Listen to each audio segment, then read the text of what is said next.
Morocco, the nation that inspired the entire African continent and the whole world in Qatar 2022 by becoming the first African team to qualify for the World Cup semifinals. This football nation showed us that the impossible was made possible.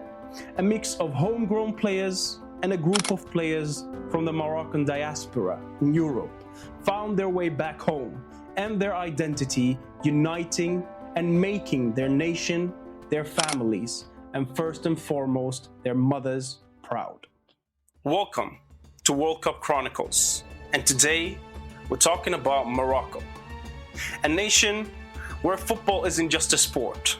It's an identity, it's a heartbeat, it's a rhythm, carried from the Sahara dunes to the Medinas of Marrakesh, to the diaspora communities across Europe. And in 2022, we learned two powerful words: Dima Maghrib, always Maghrib. To understand Morocco, you have to understand its soul. It's a blend of folk groups like the Amazigh and the Arab, African and Andalusian influence. It's a mosaic unlike anywhere else seen in the world. Its football reflects its diversity. It's poetic and chaotic. It's improvisational yet disciplined. And that is the beauty of Morocco. The slow-cooked tagines, the couscous shared on Fridays, the cumin and saffron that traveled desert trade routes for centuries. You have to hear it in the music, in the spiritual music of Gnawi, the joyful energy of Chabi, and also the poetic Andalusian orchestras. The diversity of Morocco lives in its great cities. From Marrakesh, the chaotic red city, to Chefchaouen, the calm blue city, to, last but not least, my favorite city, Tangier, and also Anthony Bourdain's favorite city. A city where writers international from England and from all over the world used to travel to get their inspiration from the classic cafes, and where the football culture is vibrant, as you can see in the following clip, where Ittihad Tangier fans criticize the current hardships and economy in Morocco through the expression of football chants.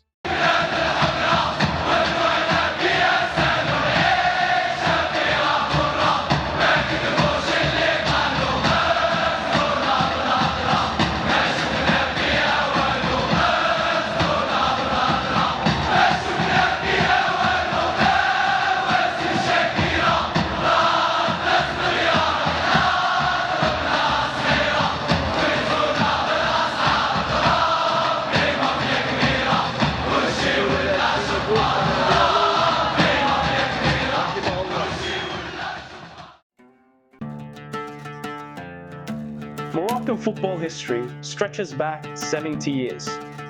They became the first African nation to win a group stage match in the World Cup back in 1970. They became AFCON champions in 1976, back when AFCON was into a league and not a cup tournament. And 1986, they became the first African team to qualify from the group stage and reach the round of 16. This was a golden generation, led by Badou Zaki and Aziz Bouderbala. After that, Morocco was always close, but there was something missing. This all up until the football revolution in Rabat, 2009. It started with a clear vision, with the Mohammed VI Football Academy that started in Rabat, 2009, and spread across Morocco. It included blending European style of training with the Moroccan pride and identity. So this football revolution opened its door not only to Moroccan local talent, but also Moroccan talent from abroad that have already learned the skills of European football and incorporating them and disciplining them under one badge.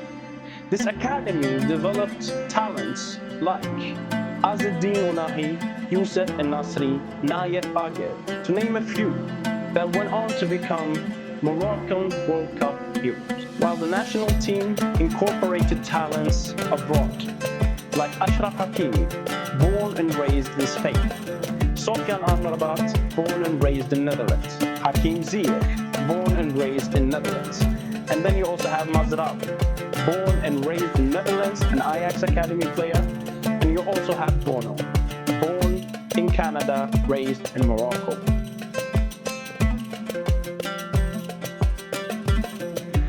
This group of talented players had to be united by a special man, and this man's name is Walid Regragui.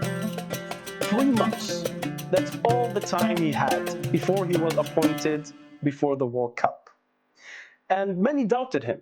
An unproven coach, outspoken, young, too connected to the Moroccan street. But he had one thing others didn't: Nia. Regragui united the local players with the European-born stars under a culture driven by family, especially mothers. And you see that in every celebration that Morocco had throughout the World Cup.